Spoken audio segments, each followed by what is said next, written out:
As always, there were these opinions, these varying opinions on Rise of the Ronin, and I'm not immune to them. I like to look at reviews or look at reactions, and some of the reviews were really harsh and negative. It's a terrible game, PS3 level graphics.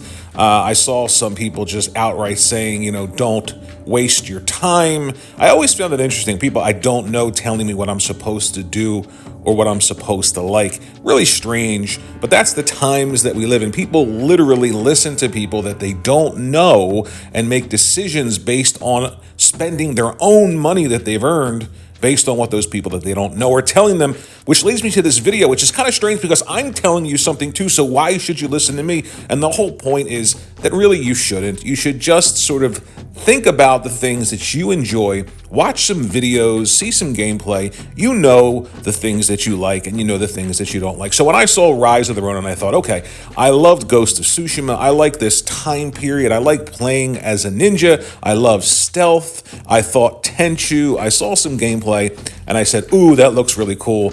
Doesn't this look cool? Doesn't this look cool right here? Like just gliding around like this. But then I heard Souls. It's Souls-like, and that's sort of the battle cry of people that love Souls games or people who are just upset that there's an exclusive game coming out and they say things to try and get you not to play them. So I decided to dive into Ghost of Tsushima. I said it. See the similarities here? It's something in my brain. Either that or being old. I decided to dive into Rise of the Ronin, and let me tell you, it is a fantastic game in the sense that I create my character. And yes, folks, there's a character creator, and it's not afraid to let you create any character that you want. Any character that you want, not just 12-year-old boy builds. So after that, there's a large open world, and you can explore it. There are things to do, things to see.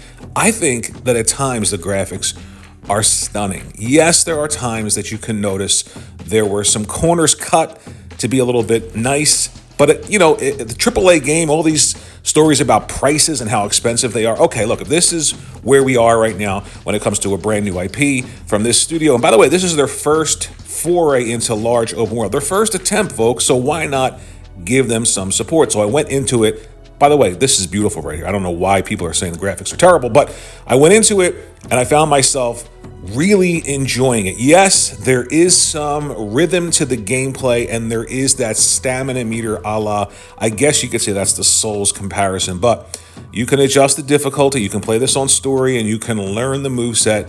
I'm not great. I hate Souls games, but I can play this game and I can have a good time. Yes, you need to time your parry and your block and your dodge. I'm not very good at that. Sometimes I am, sometimes I'm not. But you can play this game even if you're a person who cannot play Souls games. There's just a ton of stuff to see and do. You can change your stances here, which is really cool. Different weapons, different stances. So, you got enemies that are like, you can't get any damage. What do? Well, change your stance with your sword or your bigger sword, katana, or whatever that name for this big sword I have here is. Then, of course, you can upgrade your characters. You can even upgrade the weapons. You see here, I lit my sword on fire. So you can upgrade weapons. And what's really cool about this is the upgrades for your character. So I upgraded a lot of stealth abilities. And I'm telling you, it feels like Tenchu. Stealth Assassin. It really does. You can upgrade your grappling hook to sort of grapple enemies. So if you're like up high or you're on top of a building looking down, stealthily creep up, lock onto that enemy, throw your zip line down, pull them up, stealth assassinate them, and then just leave them up on the roof there, hop back down, glide over to another area or ledge. There's tons of things to do and see that I think a lot of people are overlooking because of this need to see these sort of like photorealistic or just groundbreaking graphics. And I don't know. I don't feel like the graphics are, a perfect 10, but I definitely don't think that this is a bad looking game. And I absolutely feel that if you give the gameplay some time, if you really sort of, don't just look at how sloppy the sandwich might look to you, right? Give it a bite, taste it, because it tastes really good. The gameplay is solid, it's fun, it's engaging.